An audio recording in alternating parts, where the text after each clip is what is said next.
Alrighty. This Right? never gives me enough time to share this out to anybody. No, I know. And I meant to Never. change it, and I will. I'll make it longer. At least we have time to do that. That Never is takes. true. Yes. Hold on, I gotta find the She's one trying to person share that. our link out. Yeah, I have to do this on the back end. I have to do it out from my phone because. But anyways, where are you? Where is he? What the heck? Anywho, there we go. The one person that supports me the most, I have to send the link to. Right? That's right. It's a good idea. Yes. That would be my favorite human being. He should pop up soon on the comments. Anywho, all right. Tonight we have Mr. David Oman from the Oman House joining us. Look at see, there's comments already. Oh, it's us. It's us. We're our biggest fans. There's John. Hi, John. Yeah. John Ward's one of our favorite people. He's our friend and newest author for the Yes. Scareville Army, Scareville books. If you haven't seen those books yet, definitely look into them. They're kind of along on the Goosebumps. If you haven't already know what Goosebumps books are, but that's from back in the 80s. Yeah. 80s, 90s. So he's in that genre for young children, young teens, but as an adult, I will tell you, they're really good books. So I'm enjoying them, and I'm 47 years old. Right. So, me too. rock on, John. But anyways, we're here with Mr. David Oman. So tell us a little bit about your who you are, sir. That's a good question. I don't know how to answer that exactly who I am. Right now, is on your show, I'm a guy who lives in a house that I built with my dad. Actually, this is the quarter century mark year when we bought the lot, actually in 1999. And I think it was 25 years ago, we started taking surveys and working on the land here and building this house that's just about 200 feet down the driveway from where Sharon Tate's house once stood. And turns out the house that I built with my father is pretty haunted. I don't even want to say pretty haunted. It's uniquely haunted. And by that, I mean that, well, let's just say we've got a lot of spirits here.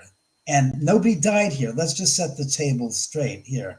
Nobody died on this property that we know of. There is one, and I just repeat, one individual who mentioned to me, almost like about 18 years ago, yeah, 2006. Lisa Williams, the famous English psychic, came to visit, and she saw us on Ghost Hunters. And us, I mean the house, myself, and the spirits on Ghost Hunters. And she reached out to me and she goes, I'm Lisa Williams. I saw your show, your house on Ghost Hunters. I'd love to see your house. And I'm like, Lisa Williams, the famous psychic from television from the UK. And the next thing I know is we started conversing. And I said, yeah, I'd be happy to have you come up.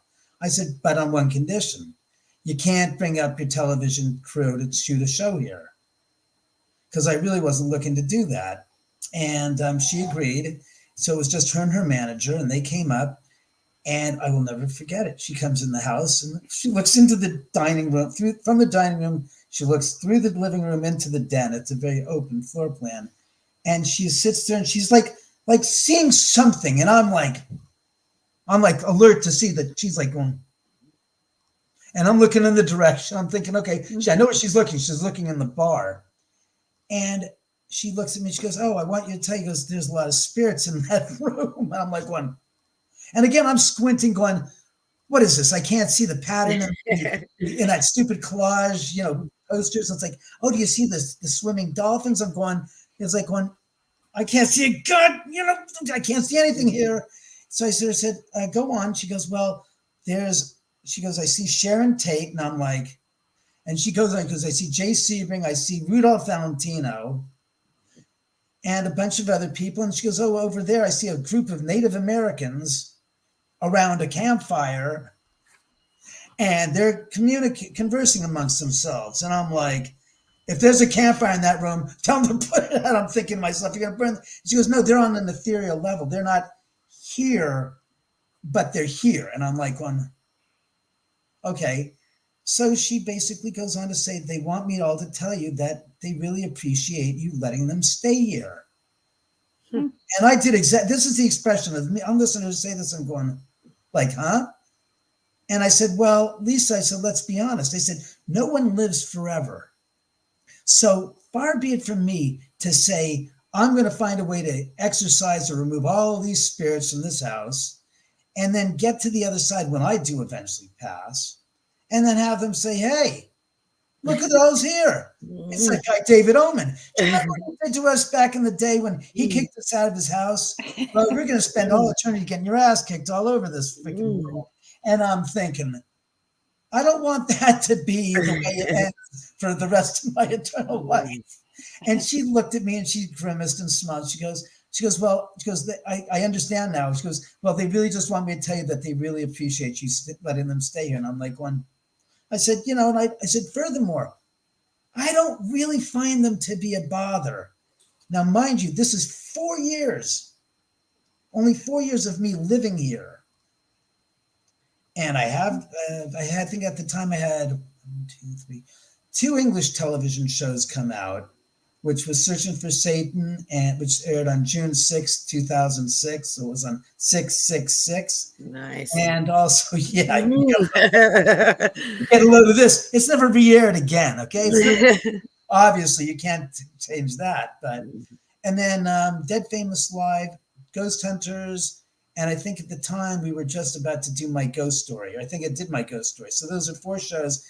And I didn't know much about the story. Everybody that I was listening to kept on reiterating, it's Sharon Tate, they're here. And it's like, and at the time, mind you, I had not seen Jay Sebring's apparition. And at the time, Sharon Tate's apparition had not been seen here because this is early in 2006. So, wait, back. Oh, you're right. Sorry. Back up. I feel like doing Gene Wilder. Back up and erase that. In 2006, actually, You're still there. Yeah, but the light just went out. Yeah, I did. I just saw that. Here are my hands. I haven't done anything. No, I saw it go out.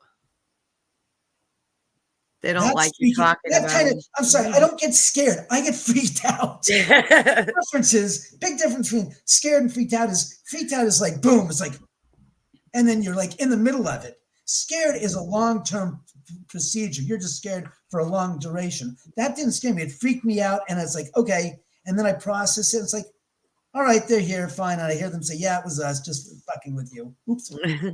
Just messing with you. So, but that's how it is in the house with me. I don't get scared. It's a momentary, how should we say, a moment of like going, oh my God, I'm shocked. And then I recapitulate the thoughts and go back and forth and say, all right, this is okay, fine. Not hurting me, it's catching me off guard is what it does. Being scared is like, you're always like on pins and needles. It's like, I do not live a life on pins and needles in this home. Even with 1 million spirits, according to Marianne Winkowski, the real life ghost whisperer. It becomes, should I say, blasé. Stuff happens, and it's like, after the second time it happens, if I'm not caught off guard by it like that, let me just look and see what happened to the light. Okay, take a look at this. This is the light switch for the light. See that blue light? Means the power wasn't cut off. It means that somebody pushed the button to shut off the light. So this is more confirmation that this is them doing it, because it'd be one thing if this had no power. It's got the power, and I'll tell you right now, watch. Yeah, there you go.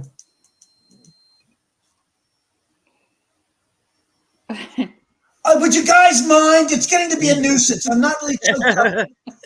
Don't do that. It's funny. Once was funny, but the second time, that's not funny. That's a pain in the ass. My reaction to the spirits doing that stuff, that's authentic. That's not like I'm making it up. I'm playing for an audience. No, I get irritated with them sometimes, and people go, "You what?" I said, I call them out on their you know what. When they do stuff that gets to be a bother and they're like your family now. 100%. They're like the unseen family. You just wish you could see, so you could say, like the Three Stooges, what the you wise guy, bam, bing. So what actually made you choose that location to have the house built? Money. It was okay. I mean, seriously, it's not like I had to be near Sharon Tate's house. I'm a big devotee. Yeah. No offense to the people that are. I'm just not one of them. My dad called me up in late November on a Sunday morning in 1998, a few months before we bought the lot, obviously, and said, I found this lot. It's a foreclosure. It's up in Beverly Hills. It's $40,000. Mind you, this is pre-internet, so he was literally looking in the Sunday classified section of the Los Angeles Times and found this print ad, which for you that don't understand, classified ads were a whole section of the newspaper which had people selling stuff, homes, all broken down into different categories. And he was looking under lots, and he found this lot. And it says 40K, which stands for $40,000. And my dad wakes me up at 8 a.m. and says, get up. I found this lot. We got to go take a look at it. It's in Beverly Hills. And I'm like, Dad, it's Sunday morning. It's 8 a.m. What the? He goes, no, get up. You guys got to go up to this lot. And it's like, what? Dad, come on. He goes, no, it's 40. I said, Dad, it says 40,000, 40,000. He goes, no, it says 40K. I said, Dad, it's most likely a misprint. I said, where in Beverly Hills do you find a lot for $40,000? Unless it's a vertical slope. And I was joking. So I drive up here and I meet him up here at this lot, and I look down the street, and I got here before he did. And my dogs were in the back seat of the car with me, so they jump out and they go running around this empty street. And I'm thinking, oh my God, I can't believe it. I haven't been here in years, like since high school. And that's where the Sharon Tate murders took place. And I'm like, oh my dear God, that is. It doesn't look like it anymore, but I recognize enough of the setting to say to myself, well, where it was is what I'm looking at, because it's got a big gate and you can see where the pavement ends and it's all broken and it's just all dirt past that. So they've obviously demolished the house. So my dad drives up and I said, Dad, that's where the Sharon Tate murders took place. And he goes, I don't give a, what about, we're here to look at this lot. And that's how we ended up getting the lot, which had $100,000 worth of improvements already on the hillside. However, somebody had started building a house, but got shut down, we later found out, during the construction of it. So they left the improvements on the land from years earlier, and the bank had foreclosed on the property. So bank was selling it out for 40 grand. So my dad and I bought the lot and built this house here ourselves. That's the only reason why I live here. The fact that the house turned out to be a cracky haunted house is another story. I mean, I'll be honest with you guys. When I was a young child, I was staying at my godfather's house down the street from my parents when they were out of town. And I remember the next morning I woke up and he goes, oh, you missed a great movie on the Late Show. And this literally burned into my head. And I'm still trying to find out what movie this was. And it was the story of a guy who lived in a haunted house and had all these spirits around him and stuff. And I don't remember the rest of the story, but I just remember that glimpse of it. He lived in this haunted house and he had no problem with it. And, it was buried in the back of my head saying, I'd like to have that as my home. End up building the house, and during construction, there's stuff happening here that's just nuts. Not only stuff that I'm feeling myself, but stuff that's being related to me by the contract laborers who are between the ages of 16 and 36, the 16-year-old being the 36-year-old son. And they're all working on the house, these 5 guys, and they're coming up to me every once in a while saying, David, where's the air hammer? And it's like, you mean the nail gun? I don't know. It goes, well, it was here last night on the 3rd floor, and now we can't find it.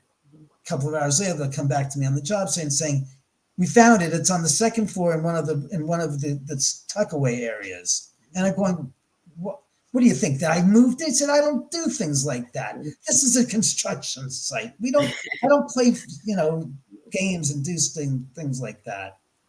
So 6 months before we're done construction, I get the 5 guys together and say, look, you guys are all going to be off the job in the next week, because now we're going to the final stages of putting in the carpet, putting in the appliances, and putting in the granite countertops and the vanities, etc., etc. So you guys were going into the final stages of construction, and you guys are basically gone. I want to ask you a question, though. Have any of you guys had anything strange happen here that you haven't told me in the time since you guys have been here? And one of the guys says, yeah. 6 months ago, in the middle of summer, July, I'm downstairs. And again, I'm speaking in English. He's telling me in Spanish. And he says, I'm on the 3rd floor and I'm working by myself. It's about 6 o'clock. It's 80 plus degrees. And I'm the only one there. And I said, all of a sudden, I hear voices and footsteps coming from the top floor. I said, why? He goes, I'm on the bottom floor working in that big room. I said, the bottom of the stairs? He goes, yeah, in that big room. And it's an open corridor, so it's about, it's an 8 foot by 8 foot opening, and it goes into this 8 foot by 8 foot room or corridor that basically goes straight up 35 feet. And in that area is this wrought iron spiral staircase, which at the time, since it's not carpeted, has, 2 by 10 inch planks that are cut, that are filling in the space where the treads would go. So he says, I went upstairs and I said, Senor David, Senor Paul, ¿dónde está? So he's saying, David, Mr. David, Mr. Paul, where are you? You're up here. He goes outside, looks up and down the driveway, and he says, the place there's no one there. It's empty. And I said, yeah, I've been here to the job site at 7 o'clock in the summer, and there's no one here either. He goes, it's fully lit. It's all still light and stuff. He goes, yeah, but there's nobody there. So it can't be you and your father. And there's nobody here. There's not even anybody there. So I don't understand it. Who the hell are these voices that I hear and these footsteps? So he goes back downstairs and he starts working again, finishing up what he's doing. And again, voices and footsteps from the top floor. So he runs upstairs again. He thinks he's going to catch the culprit in the act. He looks around again. The whole top floor empty. He says, that's it. I'm getting the hell out. He goes back downstairs and he starts packing his bags. All of a sudden, he hears the sound of leather-soled shoes coming down the spiral staircase. And he says, they're getting louder and louder. And he says, that's it. He goes, I go into the other room, the doorway, and I'm just sitting there behind that doorway where you can't be seen because the entryway the landing is here, and there's a wall there. He's behind the wall in the other room. He says, they got so loud, it got to the bottom of the stairs. He says, and he's known the sound before because the guys are wearing leather-soled shoes themselves, the workers. So he knows the sound familiarly. So he thought somebody was there to goose him. So as it gets to the bottom of the landing, he runs out from that room, and he gets to the landing. He looks, he goes, there's no one there. But then it happens. He says this 2-inch wide, it feels like a 2-inch wide piece of ice comes gently across the back of his neck, below his hair and above his shoulder blades. He says, all of a sudden, he goes, it got so cold across the back of the nape of my neck. He goes, I got fully erect. And he says, I started feeling the hairs of my body start standing straight up. Gee whiz, kind of like if you can see the hairs on my arm. Right. They're also standing straight up as I'm telling the story. That is wild. And he says, I screamed, dos míos, llame boy. Translated in English, it means, oh my God, I'm leaving. He took off for 6 weeks. And I said, wait a second. Is that when you told the rest of the crew that your mom was sick in El Salvador? And he goes, huh? I said, where the hell? I said, I was working other jobs. I was afraid to come back here. I said, so why did you come back? He goes, because I didn't get paid for the prior 3 weeks doing work. I said, you mean doing the tile work for the bedrooms and the bathrooms? He goes, yeah, for the bathrooms and the kitchen. I said, yeah, I remember very, very well. and I went to the story of my own, because when he didn't come back for the first week, I got upset because he was in the middle of putting down the tile in the master bathroom. And I was getting so irritated. By the third week, I basically said, screw it. I'm going to do it myself, because I had seen him do the tile work, and I was going to slap it on, pop the tile down. How difficult could it be? More difficult than it seems when you've been doing it for 10 years, and I try to do it with no experience. Tiles on my master bathroom, some a little taller than the others. There's some with a little more space between them, one and the other. The natural stone, which he says, yeah, when he looked at it, he goes, yeah, it looks like a terrible job. And I said, why does it look bad and yours looks so good? He goes, well, beyond what your lame quality of craftsmanship, he goes, you didn't remember one thing. I said, what's that? He goes, these are natural stone in your master bathroom. So with natural stone, he goes, there's different veins and lines going through each piece of marble and tile. You've got to basically put them out and make a jigsaw puzzle out of the pieces you have to arrange a pattern that'll make sense. Because in your case, you've got one line that goes this way, the next one goes to the next tile is going like this. He goes, you just couldn't wait. I said, after 3 weeks, I was fed up and tired. I wanted to get the job done and finished. So that's some of the strange stuff that was happening before I finally moved into the house. So have you met, obviously you know who your neighbors are. Do they have experiences too in their home? Oh, Jesus. Wait, girls, 1 second. Oh my God, what happened? You spirits, you really... Power on. AUX mode. Guess what happened just now, sweethearts? What? I couldn't hear 2 bits of what you were saying because the spirits turned off the power to the gosh darn speaker. You really got to lay off, guys. It's enough. Save it for some other time. My God, I can't. I'm like I said, I see their lips moving. I don't hear anything. And I look down and the speaker is not lit up. I'm going. So your neighbors, do they have experiences in their homes too? Have you talked to your neighbors about it? I really can't say, but in one case I can say from personal experience with the house next door, which was an Airbnb, and my neighbor, the original neighbor that lived there, had sold it, and it's been sold again. So I'll tell that story because it's a good one, and I can also relate another story directly connected to that house from a famous individual who lived there for 6 months named Usher. Oh, really? Yes, he rented it out as his what was it again? His creative space, his private creative space, and his half brother lived there, who I became friends with, James. And he's to this day still calls me every now and then when he's going to be in LA, and just to shoot the what. So yeah, I mean, I rented that house on a couple of occasions when I had friends and relatives that came in to visit from out of town, and it was just, look, I don't have room for 10 people, guys. I said, but the house next door is an Airbnb, so if you want to, rent that. And did you guys just see that? Yeah, we saw it. I saw it. Yeah, thanks a lot. You just can't. You're just gonna push me off. You just won't leave it alone. So when you let, do you let from your website, because I was on your website and I saw the tours that you offer and things like that. So, oh, you don't do that anymore? No, I don't. I was doing it through a couple of different paranormal companies because the city of LA came down on me and said, "You're renting your house out as an Airbnb." It's like, the hell I am. Are you kidding me? I said, I wouldn't let anybody I don't know spend the night in my house to find out they're a Charles Manson devotee and then turn up on the front page of the newspaper saying, history repeats itself. Right down right. Murders. Another murder takes, like, going, oh, no. No, I don't believe that. But we used to do tours here and events and such. And the city said, well, you can't do that either. I said, okay. I said, what if I have a company rent the house out for an event? Oh, that's okay. That's okay.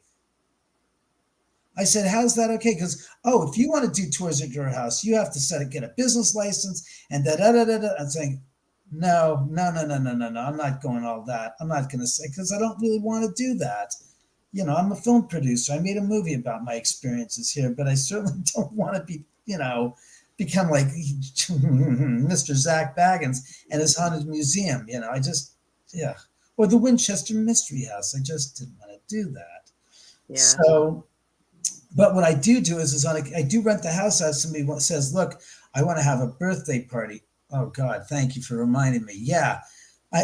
We rented the house out to somebody that did a birthday party here. And here's an example of strange and unusual you wouldn't believe. They came in and they started bringing in all this tray paper and stuff that was all the balloons, the silverware, which was plastic silverware, the napkins, everything caught my eye. The second they brought it in was all black. And I'm like, well, that's interesting. And a black tablecloth and black candles. It's like, I said, I should have asked them what their birthday party was about. And then upstairs, I hear the sound of wafting up the stairwell there. They did it again. I heard the sound of a man singing. A man whose voice I had recognized through countless times of hearing it on the television from when I was a kid to when I was an adult to all the interviews. And it was Charlie freaking Manson singing. And I went downstairs to come in to see the theater room with a big image of Charlie Manson sitting there with a guitar singing. And I see the whole rest of the family. I'm thinking, oh my God, this is crazy as hell. And these people were apparently Manson devotees, followers. I don't want to say they were Mansonites because they weren't Manson family, but they felt like, they were entranced by him. And that's when I saw this movie called Manson, and it was a 1972 documentary, and you can find this on YouTube, it's there, where this reporter embedded himself with the family at Spawn Ranch for 6 months in 1971, and around, I think it was like 71, and lived there, and interviewed the family members. By the way, the cat, that's a cat that you hear in the background. I was going to say, I hear a cat. It's not a ghost, and it's not a ghost cat. It's a 6-year-old cat. That's an old cat, but he's not dead yet. You hear him still. So, and it was the strangest movie to watch because it was all of the family members, the Ned Squeaky Fromm, and the ones that weren't in jail, that is, talking candidly about him, Manson. And it was, wow, it was mind-blowing. I was just like, okay, if anybody thinks that these people are now, reformed, I don't care, because what you're seeing is how they were behaving then at the time and what they felt. And it wasn't remorseful, and it never will be. I don't care. I'll put it to you this way. After 10 or 15 or 20 years in state penitentiary, you're going to get a little soft and tenderized. And these people were. So they were changing their stories and giving new stories to basically try to get favor to get out of jail, since the death penalty been abolished in 1972 in California. So that's the whole reason why these stories keep on changing. It's like, because if you look at what they said when it was the time when it was taking place and their real feelings at the moment when it was all being documented, everything subsequent and after the fact is basically a moot point. It doesn't matter. It's what they were saying at the time that counts, because that's who they were at the moment when it was all going down. After you spend some time in jail, you're gonna want the hell out of there and say and do whatever you can to change your story and get curry favor with the way out. So, in any event, like I said, people were all thinking at the time when I moved in, it was all Sharon Tate and this and that, and I was buying into it. And yes, I had seen the apparition of Jay Sebring here in the house 20 years ago.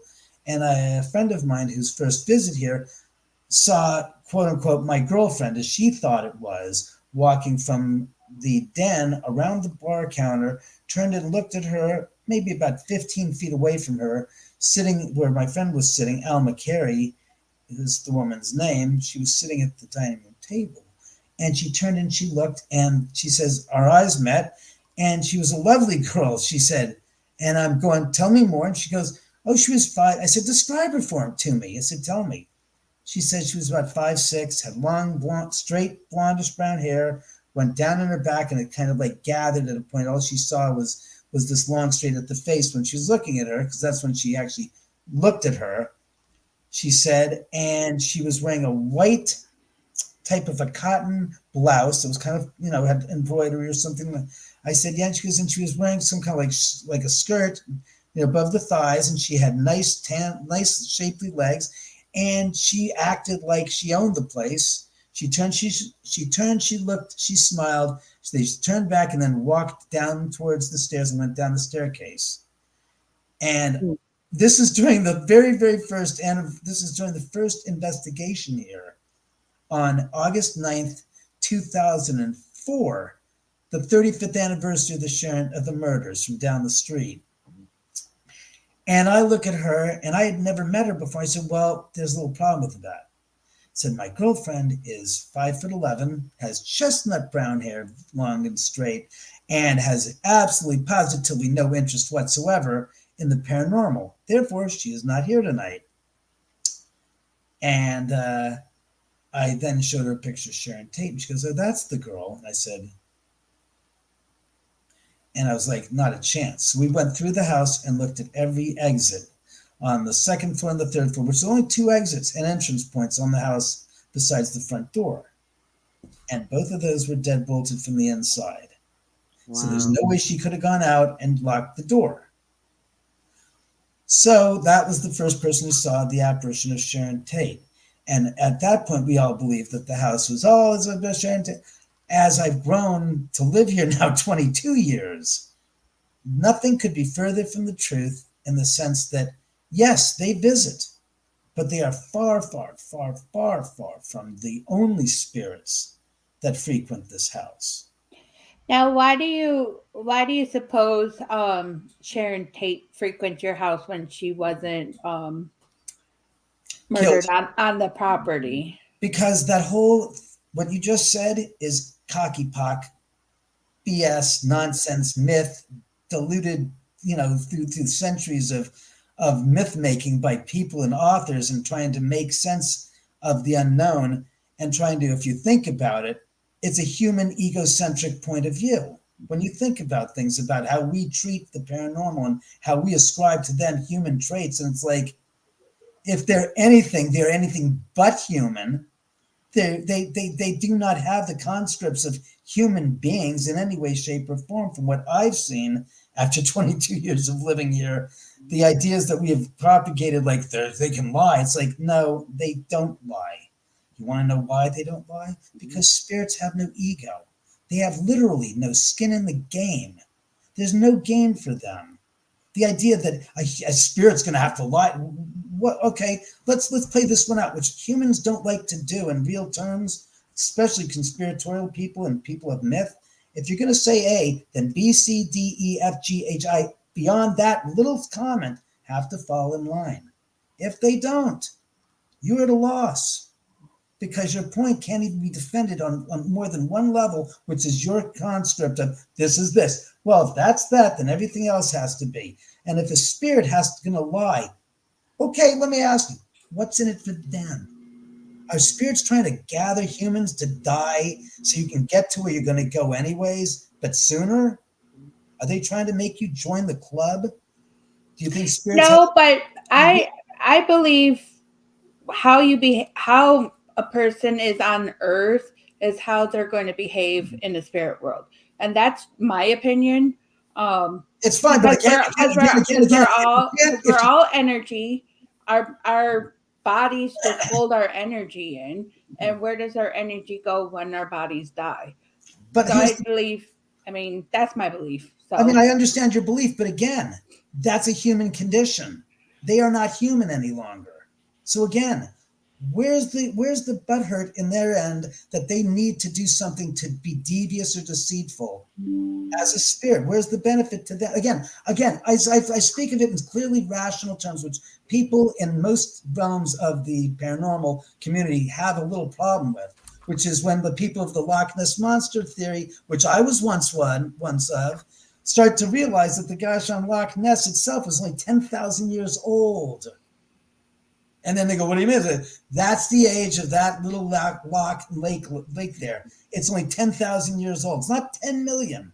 Then I could say maybe you got a shot that's something like that. But 10,000 years old, it just doesn't add up. And you got to start seeing things and admitting that A is A, B is B, C is C, 2 plus 2 equals 4. And you can't say that there's a reason why, because I want a ghost to lie to me. And the ghost is like, going, what am I going to gain? Where's the benefit? Again, when you're alive, you lie people lie to benefit. That's why they lie. They lie for many reasons, but there's always a benefit to them. If there's no benefit and you remove that from the equation, everything starts, as again, I just heard the whole house of cards falls apart. They cannot like somebody, but that's not lying. That's honest. Right. If somebody comes in the house like Mr. Zach Baggins did 10 years ago, well, 10 years ago and 6 months now, and shot that episode of Ghost Adventures and got waylaid, it's because the spirits didn't like him, because they got sick of his trash behavior. And that's what I saw firsthand, because when they came here and they asked me, the producer said, you think we're going to do this reenactment of this woman told us, Dre Fordham, that Sharon Tate was down the street, walking up the street, clutching her pregnancy in a white nightgown, and she was covered in blood. And I'm saying, baloney. That never happened, except in her freaking mind. It didn't happen in reality. They did this ludicrous, pompous, asinine, remake. And as I'm shooting the video, and they're shooting they're shooting the show, I'm snapping pictures of it. There's an image of this actress with a ball of light pouring out of her stomach. One photograph of maybe probably about 40 images I shot of that whole sequence that they were shooting of her walking up the street, clutching herself, looking like Sharon Tate covered in blood.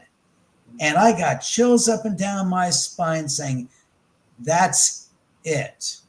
And they said, we're going to make them pay.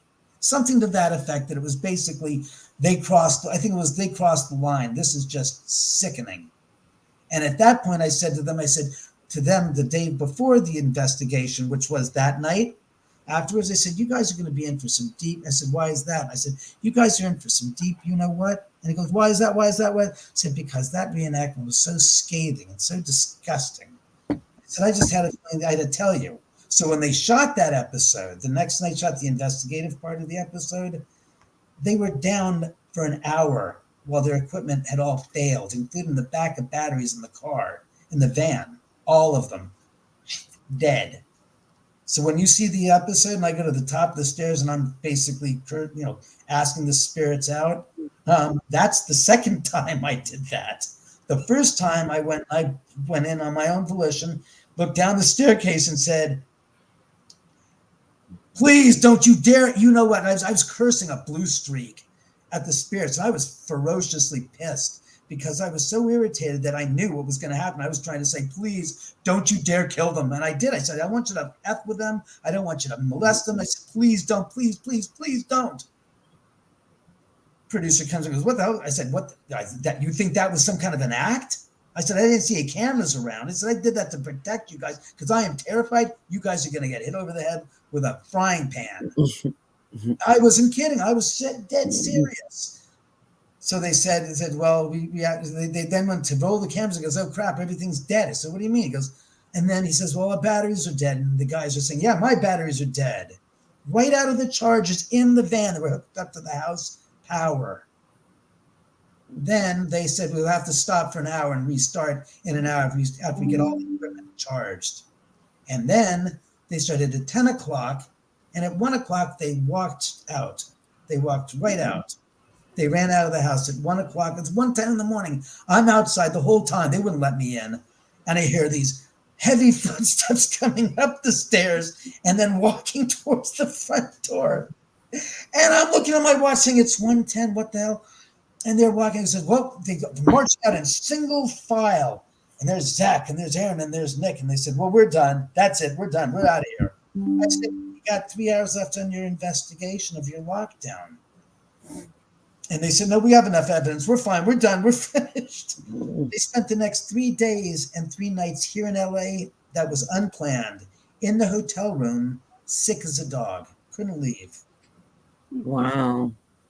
Now, mind you, nowadays, had they shot that episode now, you would have seen a lot more of Zach being possessed and a lot more of him making, stories about, we're going back to review this. Oh my God, this really happened. We were sick.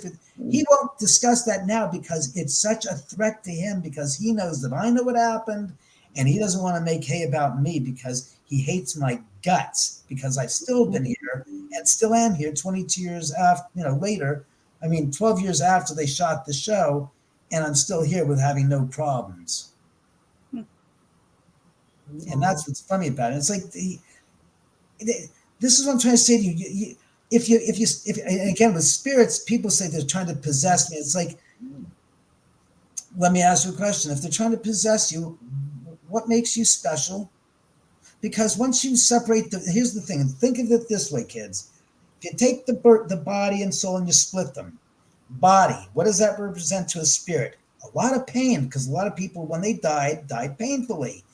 Let me ask you a question. If you're this person or this entity and you see this as a place where you just left, do you want to go back to what you just went through, having physical pain?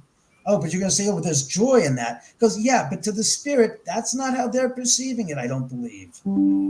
Saying, I'm not looking to get inside somebody else's body. I just left that, and I'm happily disengaged from pain and feeling pain, physically, physical.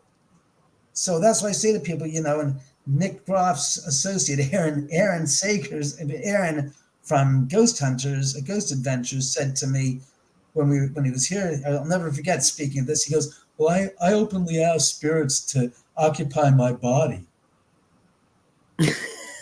And I said, regardless of whether that's real or not, I said, that can happen in other ways, Aaron. That type of an attitude, thanks, Spirit, that just ran by, is a parasitic invitation to somebody that's a sociopath who wants to run your life. No different between a spirit doing that. I said, that's a weak sense of self-respect. I said, and that's what that's about. I said, Aaron, he goes, oh yeah, because I'd love to have the opportunity to have a spirit get in my body. And I was thinking to myself, even if it's true, which I don't believe it is, I said, what kind of an idiot says that? And now you wonder why it is that he's the one sent to go to the hey, Aaron, go downstairs. There's a ghost down there. Let's send Aaron down. It's like, hey, Mikey, let's have Mikey. Mikey doesn't like it. He won't eat anything. The old life cereal commercials. It's the same thing. He's a gimp at it. And I like going, and I couldn't believe he was serious. It's not, and we were not on camera. I was outside talking by the barbecue grill, away from everybody else. It was just like, whoa, stranger things in the world. But like I said, ghosts are not hermit crabs. They're not like saying, well, we need a new home. Let's get inside this home. Oh, let's get inside this home. That's just not the way I've been experiencing and hearing it. Let's be honest. I've been here for 22 years living in this environment with lots of paranormal experts and mediums and clairvoyants and psychics that have come through. And they've all attested to the fact that this place is nuts haunted. And I would think that in those circumstances of living here for that long, I'd be the first one to be having some spirit jump in my body when I'm in the middle of the night in the deep sleep. Hasn't happened yet. Not that I don't say stay out of my ass, but I mean, seriously, I don't sit there and have to worry about putting because I don't believe they have interest in that. They know they're their own autonomous energies, close, but that's what they are. They're their own entity. They're their own spirit. And I don't use the word entity in a flex manner like it's a danger. It's another way of saying it's a spirit. It's just an entity. It's an energy. I don't classify that as anything different. However, poltergeists, we have abused that word to the point where this knocks over. Say this bottle goes this. It's a poltergeist. That ain't a poltergeist, kids. Poltergeists are big in the sense that they do a lot of things at once that you go, holy carnival of hell. Do it again, spirit. I just saw it. I did too. God, you are so rude. What is with you? Go from behind me for the next time. Not in front. Never upstage the person on camera. If you want to be on camera, be my guest. Did it again to you. This is what it's like living. See, this is how it really is living with spirits. It's not that like spooky. When you call the spirits out, you take away the power that and that fear that you put in your head about the spirits wanting to do you harm. That's my answer to the question that you're about to ask. Why don't I fear the spirits? Is because I disempower them by saying, I saw that, which I did, you son of a... Don't give me any crap. I saw you zip by on the gosh darn slide here. That kind of stuff. I don't let that stuff hang. I get PO'd. People go, really? Yeah, you get a lot further if you respect the spirits and treat them with a little bit of like, how would you feel if they were real? And I mean, real people doing that to you. What would you do? You'd be terse with them and say, don't do that again. You're messing with me. If you treat them like that, they don't appear as fearful and you don't give them as much power and play over your mind. Does that make sense? Mm-hmm. And that's what I've noticed. And the idea that spirits are coming to hurt people. Let me ask you a question. Right down that street here, 5 people and an unborn child, because people get upset when I don't mention Sharon's unborn baby, were slaughtered. The culprits were put in jail. They've been in jail since 1971 or 72, I think. If you remember the old saying about shooting fish in a barrel, it's like shooting fish in a barrel means you can't miss because the barrel is only so big and you're so, much, there's so many fish in that barrel, you can't miss hitting a fish. Same thing with a spirit and a person that had put them in the grave. Let me ask you, wouldn't you think that the spirit would want to take revenge on, and let's remember, spirit, sorry, for how many people that they had killed, in those individuals had killed, including Gary Hinman and the La Biancas, the next night, and countless others that we don't know about. Don't you think that they would want to take revenge on those individuals that killed all those people? And basically, if they're in an 8 by 8 by 10-foot high cell or whatever for 23 hours a day in prison, that the spirits would have easy marks on those people to really give them holy you-know-what and a half? Yet, I don't recall ever hearing Susan Atkins before she died, or any of the others, including Manson, ever say, I'm being tormented by the spirits of goddamn Sharon Tate. Those beasts are hitting me over the head in the middle of the night. I can't sleep. I can't take it, tarnation. Have you ever heard of any murderer, for that matter, ever complaining? Mass murder as well. Any of them, when they were in jail, complain about the spirits of the people they put in the grave coming back to haunt them? No. I would think that those people that were slaughtered by those animals that killed them, including John Wayne Gacy, Bruno Hauptmann, all these other people that did these tragic murders, that somewhere those people that are in the grave because the hands of those that are the criminal element that put them in the grave, or the murderous element that put them in the grave, would have taken their wrath out on them that put them in Well, the Beth didn't know that who was Saint Valentine Massacre, our very first show. Al Capone. And Capone wasn't his jail cell but after he had syphilis. Wasn't his but he haunted? said, well, I'm saying that Capone later on, when he was basically degenerating from syphilis, when they let him go out of Alcatraz and he was back at his home in Miami at the swimming pool, he used to have conversations with his dead compatriots. They said that he was delusional and I don't believe that has anything to do with actually seeing ghosts. I think his mind was basically rotted out from the inside from the debilitating effects of syphilis.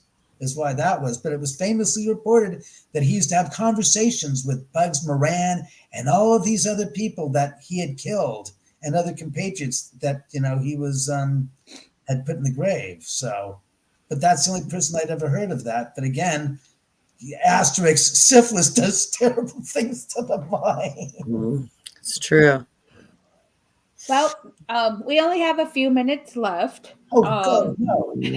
Yeah, we have to there's another show on at 8:00. A different group of people that have a podcast on the same link that we do. So, but so we only have a few minutes left. So I did want to tell our viewers before we cut out here that Beth and I have decided we are going to take a break until at least the fall. We are super, super busy in our personal lives that we don't have the time to sit and research and review things at the moment. Right, Beth? That's right. I have a daughter who's graduating. She's the senior, so I have a lot going on with her senior year. Graduation's coming up. All her friends are gonna be. I mean, I even had to take my vacation that I was gonna take in July. I had to cut that because I have two very special people that are having graduation parties in July. So I'm like, I can't go on vacation. so and we're trying to get a mortgage for a house. So I'm very super busy right now. And I know Beth is got more work on her plate. Yeah, being a partner now with UGPN and Austin and Eric and Mike. So I've got a lot going on with the team, but I definitely am interested at some point in maybe figuring out a way we can come to the Oman house. Read my mind. I know Austin had mentioned it to us all at one point, and I know distance is somewhat of a factor. However, if it's planned out accordingly, we've driven to some places before. So we're gonna get a party bus, and we're just all gonna go. We'll pack all our equipment on the back of the bus, and we'll just pile in, and we're all just make it a 3-week vacation because it's gonna take that long. You can always come out and visit. You can stay here, for a night or two. I'll be happy to get the queen size 18-inch thick air mattresses out to supplement. Hey, we'll bring our own air mattresses. Yeah, it's funny. I noticed your shirt. I noticed the shirt you have on. My boyfriend has that shirt. I love this shirt. I've got this. You did it again. Will you stop that? I just had the light turned on. I can't believe it. Yeah, so we will get with our team and you and figure out how maybe not sure we can make it possible, but I know I would love to go. I'm sure Holly would love to go. I know our team would love to go. My ace would love to go. He actually just put that on there. Yeah. You guys bring the beef or the ribs. Yes. Ribs, I'll and we're just gonna hang out. The spirits just went by again. They're excited. They want us all to come. David, we'll have a barbecue at your house. Oh, you bet that way you don't get in trouble. Hey, we're just having friends in a barbecue. We're just hanging out. Yes. I love to do it. I love to entertain our company over and visit. Absolutely. Well, thank you so much. This was very informative. I enjoyed it. You guys will get a kick when you come out here. Like I said, we'll screen my movie as well in the theater room. There you go. Awesome. We'll do that. Yeah.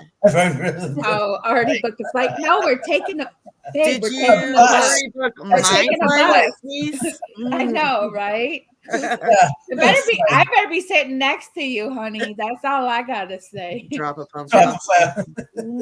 I have 6 of them left. I'm waiting for them to start to rot. I'm from Halloween. I do a pumpkin drop. Every time a pumpkin starts to get moldy at the bottom, I take it up. It's like, all right, pumpkin drop 60 feet. No, it's 55 feet straight down. So yeah. Well, thank you for having me on. Thank you for having us on because they keep on zipping by. Yeah, we appreciate you. Yeah, we definitely appreciate you. I'm gonna have a little conversation with the spirits on upstaging me during a show. And that's okay. They just want to be part of it. They want to be heard. So. So, well, we appreciate you, and we're gonna sign off, and we'll see you guys hopefully in September. We're gonna see you back then. We'll talk to you guys later. Bye. Bye. Thank you. Bye. Bye.